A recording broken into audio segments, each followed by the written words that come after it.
यावेळी मी जाईल किंवा सरकार जाईल काढलेला आहे. अल निनोचं वर्ष असताना देखील मागच्या वर्षीच्या तुलनेने यावर्षी 10 लाख शेतकऱ्यांची संख्या ही पीक विमा काढण्यामध्ये घटलेली आहे. त्याचं कारण की नवीन अटी शर्तीमुळे शेतकरी नाराज आहे. नवीन अटी शर्ती त्याचं कारण नाही आहे.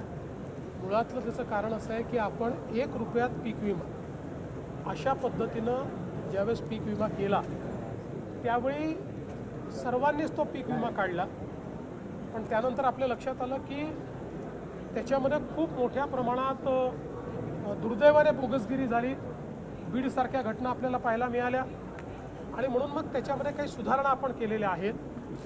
आणि पूर्वीप्रमाणे आता शेतकऱ्यांना त्यांचा जो हिस्सा पूर्वी भरावा लागायचा तो भरावा लागतो आहे आणि म्हणून ती संख्या थोडी कमी आहे. राहुल गांधी ने संसद में भाषण किया, आरएसएस असली शत्रु है, लोगों को अंधभक्त बनाना चाहता है. अमित शाह ने फायरिंग की ऑर्डर दी, ऐसा सब आरोप राहुल गांधी ने. मला असं वाटतं की मुझे ऐसा लगता है, मैंने तो राहुल गांधी का भाषण सुना नहीं क्योंकि मेरे पास इतना समय नहीं है कि उनका भाषण सुनूं, क्योंकि उनके भाषण में रहता तो होता तो कुछ नहीं है. कोई भी विपक्ष का नेता जब बोलता है आरोप जरूर करे, कोई गलत बात हो तो उसके ऊपर ज़रूर बोले, टिप्पणियां भी करे, लेकिन आपने देश के युवाओं के लिए सकारात्मक क्या बोला है? आपने कौन सा सॉल्यूशन दिया है? आपने ऐसी कौन सी बात बताई कि जिसके कारण देश के युवाओं का कल्याण होने वाला है? केवल दिन भर झूठी बातें बोलना, आरोप करना, इससे देश के युवाओं को कुछ मिलने वाला नहीं है. मोदी जी ने देश के युवाओं के बारे में सोचा है, ये नई पद्धति लाई है. मेरा विश्वास है ये बिल पास होगा तो इस नई पद्धति के कारण एक बहुत ही सिक्योर इस प्रकार की परीक्षा पद्धति आएगी और हमारे युवाओं का कल्याण होगा. एफआईआर विड्रॉ करने की मांग सब जगह हो रही है. क्या महाराष्ट्र में जो एफआईआर हुए विड्रॉ? महाराष्ट्रामध्ये पोलीस विभागाला आणि गृह विभागाला मी ऑलरेडी सांगितलेलं आहे की या आंदोलनाच्या दरम्यान ज्या काही केसेस झालेल्या आहेत त्या केसेस या परत घेतल्या पाहिजेत. महाराष्ट्रामध्ये पोलिसांनी फार संयमाची भूमिका घेतलेली आहे.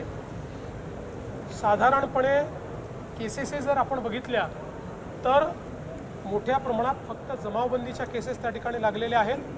पण ज्या काही केसेस आहेत त्या परत घेण्याच्या संदर्भातले आदेश मी दिले. गडचिरोली जिल्ह्यामध्ये काही बोगस नक्षलवादी म्हणून पत्रकं वितरित करतात आणि सातत्याने या घटनेमध्ये काही वाढ पाहायला मिळते. मध्यंतरीच्या काळामध्ये नक्षलवाद्यांचे पुन्हा पत्रकं लागलेले दिसले आणि त्यातनं स्पेक्युलेशन देखील झाले. पण ज्यावेळी त्याची एक प्रकारे जांच करण्यात आली त्यावेळी असं लक्षात आलं की काही लोकांनी स्वतःच्या हिताकरता आणि स्वतःच्या स्वार्थाकरता काही गोष्टी मिळाव्या म्हणून स्वतःच ही पत्रकं लावली आहेत. त्यांना जेरबंद करण्यात आलं. महाराष्ट्र में ये पूरा आंदोलन बहुत ही रेस्ट्रेंट के साथ हमारी पुलिस ने उसको हैंडल किया है और जो केसेस भी लगी है वो बहुत ही नॉमिनल इस प्रकार की केसेस वहाँ पर लगी है. और मैंने कल सुबह ही गृह विभाग के साथ राज्य के डीजी के साथ चर्चा की थी और कल ही ये आदेश दे दिया था कि इन केसेस को वापस लिया जाए. पाऊस पडला, पिण्याच्या पाण्याचे